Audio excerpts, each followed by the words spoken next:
அனைவருக்கும் வணக்கம். கும்ப லக்னம், கும்ப ராசியில் கிரகங்கள் நின்றால் என்ன பலன் அப்படின்றத நம்ம பார்ப்போம். கும்பத்தில் சூரிய பகவான் நின்றால் என்ன பலன்? நம்மளுடைய சேனலை சப்ஸ்கிரைப் பண்ணாதவங்க சப்ஸ்கிரைப் பண்ணி வச்சுங்க. 7ஆம் அதிபதி என்று சொல்லக்கூடிய சூரிய பகவான் இங்கே பகை பெற்று தான் இருப்பார். இங்கே சுபத்தன்மைகள் இந்த நிலையை மாற்றக்கூடிய ஒரு அமைப்பு. அதாவது பௌர்ணமி சந்திரன், குருவின் தொடர்பு, இந்த சுபர்களுடைய தொடர்பு வரும்பொழுது அரசாங்கம் சம்பந்தப்பட்ட விஷயங்கள், ஏன்னால் தன் வீட்டை தானே பார்த்து கொண்டிருப்பார் இங்கே சூரியன் இருக்கும் பொழுது. அரசாங்கம் சார்ந்த விஷயங்கள் எல்லாமே இங்கே நல்ல நிலையில் இருக்கும்.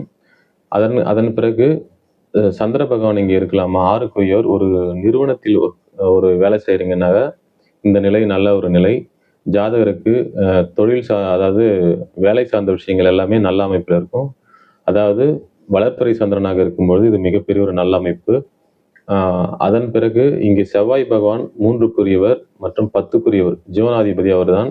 லக்னத்தில் இருந்தாலும் இங்கே சனி வீட்டில் இருக்கும்பொழுது மெக்கானிக் சார்ந்த விஷயங்கள், சனி தொடர்பு வரும்பொழுது மெக்கானிக்கல் சம்பந்தப்பட்ட விஷயங்கள் எல்லாமே நல்ல நிலையில் இருந்தாலும் 7ஆம் இடம் என்ற நிலை இங்கே பாதிக்கும். 7ஆம் இடம் களத்திரம் சார்ந்த விஷயங்கள் இங்கே பாதிக்க செய்யும். சுபத்துவ தன்மை இந்த நிலையை மாற்றக்கூடிய ஒரு அமைப்பு. அதன் பிறகு பார்த்தீங்கன்னா இங்கே ராகு பகவான் இருக்கலாமா? ராகு பகவானுக்கு வீடு கொடுத்தவர் உச்சம் ஆட்சி என்ற நிலையில சனி பகவான் இருக்கும் பொழுது சனியை போல இங்கே வேலை செய்து ஜாதகருக்கு ஒரு நல்ல அமைப்பை ஏற்படுத்தி தருவார்.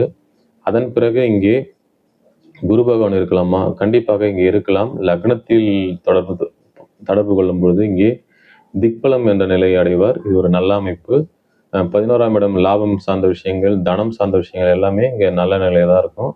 அடுத்தது இங்கே சனி பகவான் சொந்த வீடு, மூலத்திரிகோண வீடு இது.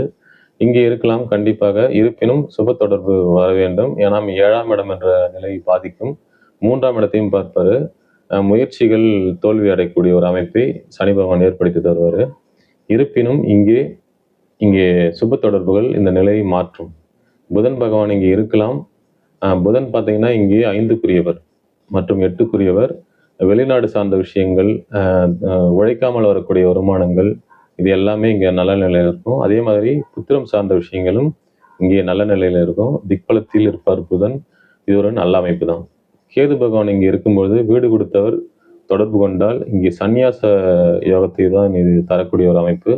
ஜாதகர் தனிமை விரும்பியாக இருக்கக்கூடிய ஒரு அமைப்பு. இது சுபத்துவ தன்மைகள் இந்த நிலையை மாற்றக்கூடிய ஒரு அமைப்பை ஏற்படுத்தும். அதன் பிறகு இங்கே சுக்கிரன் 4க்குரியவர் இருக்கலாம். 9ஆம் அதிபதி பேர் புகழோட நல்ல வீடு வண்டியோட இருக்கக்கூடிய ஒரு அமைப்பு.